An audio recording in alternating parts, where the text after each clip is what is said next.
Sincèrement, les gars, cette histoire de mariage-là devient fou.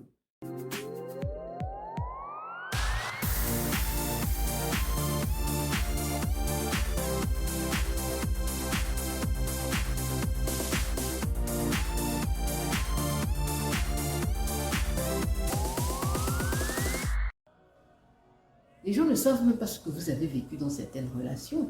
Ils vont vous voir avec un jeune homme, on va vous accuser. Hein, comme tu es intelligente là, comme tu es trop indépendante là, comme tu as trop les opinions, il faut bien garder le monsieur là. Hein. Faut pas le faire peur, faut pas le faire fuir. What does it mean? Donc, si on a un homme qui nous prête une petite attention, on doit s'oublier complètement parce qu'on veut garder cet homme-là. On reste comme on est. Et si l'homme t'aime, il va t'aimer comme tu es. Ça ne veut pas dire qu'on ne change pas. Ça ne veut pas dire qu'on ne fait pas des compromis. Quand vous aimez quelqu'un, quand vous rencontrez quelqu'un et vous aimez quelqu'un, il y aura des compromis à faire. Des deux côtés. Parce qu'à chacun de vous, vous amenez différentes stories. Vous amenez les différents backgrounds. Et vous devez trouver votre communion, votre union.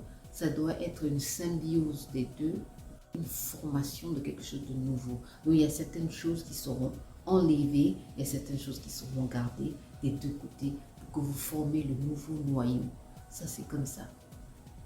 Voilà pourquoi, quand un bébé vient, on dit « Oh, mais il a pris ça de sa maman, il a pris ça de son papa, il a pris... » Donc, on prend des parties. C'est comme ça, il y a des compromis. L'enfant est venu aussi avec des compromis parce que l'enfant n'a pas tout pris de son papa, l'enfant n'a pas tout pris de sa maman. Il y a eu un compromis génétique pour former cet enfant. Et c'est la même chose avec une relation. Il y a un compromis émotionnel, un compromis financier, un compromis physique pour former le nouveau noyau.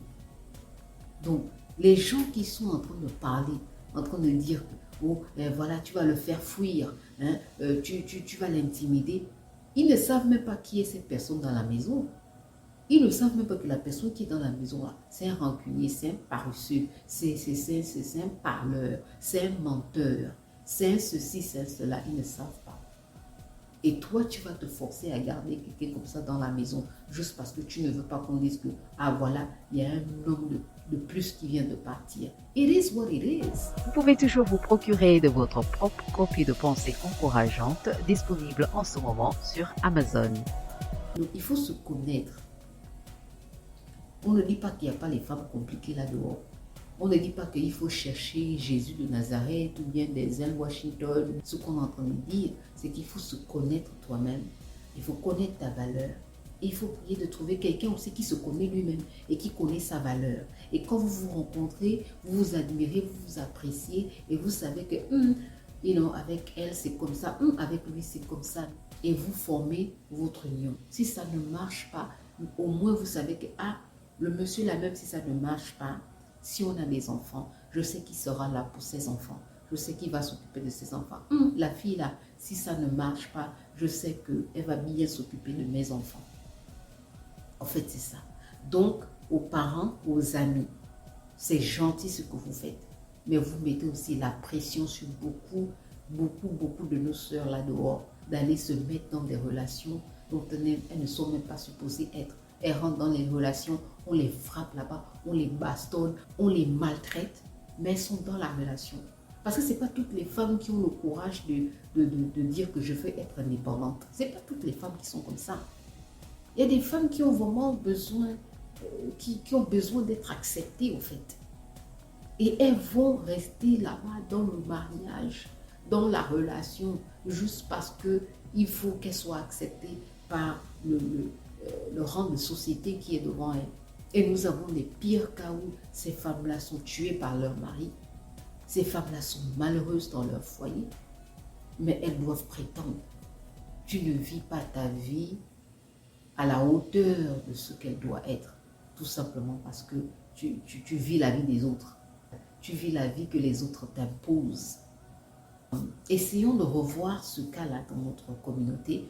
Essayons d'en parler, mais respectez aussi ces femmes-là qui sont seules. Moi, je ne parle pas des femmes qui sont célibataires sans enfants et qui passent tout leur temps à pleurer matin, midi, soir. Non, je parle des femmes qui utilisent leur temps où elles sont seules pour construire quelque chose pour elles-mêmes, pour leur famille et pour leur communauté. Pour plus de moments d'encouragement, rejoignez-moi sur Endless, le podcast pour la femme africaine immigrée, qui joue en ce moment sur Google Podcast, iTunes, Spotify ou bien Podbean. Il y a une amie à moi qui m'a émis une proposition que j'ai trouvée spectaculaire. Elle me dit, ah tu sais Nana, moi je pensais à une idée. Bon, comme je suis là, il n'y a pas encore les enfants, il n'y a pas le mari, bon, il n'y a pas de problème, mais j'ai les moyens. Il y avait mon petit frère qui était ici avec moi. Je me suis occupée de lui jusqu'à... Il a fini les études et puis il a trouvé un travail, il est parti. Donc en ce moment, je suis seule. Mais j'ai une petite nièce au pays là. Son père et sa mère ne sont plus. Et c'est la petite qui est dans la famille. Et moi, je pense que je peux vraiment m'occuper d'elle. Elle est vraiment encore petite, donc elle aura le temps de grandir avec moi et tout et tout. Je peux lui donner cette opportunité-là. Dites-moi si ce n'est pas la plus belle démonstration de l'amour, ça. De quelqu'un qui n'est pas égoïste. De quelqu'un qui comprend que, écoute, je n'y peux rien pour ma situation. Je ne peux pas changer les choses. Mais il y a quelqu'un qui est là, je peux aider. Je peux aider la fille jusqu'à elle a 18 ans, elle finit ses études, elle part. Je peux l'adopter.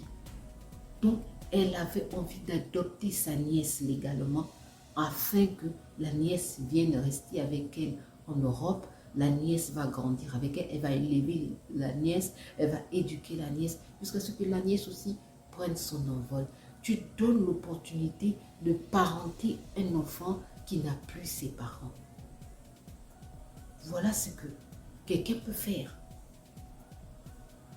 Qu'est-ce qu'on peut chercher d'autre?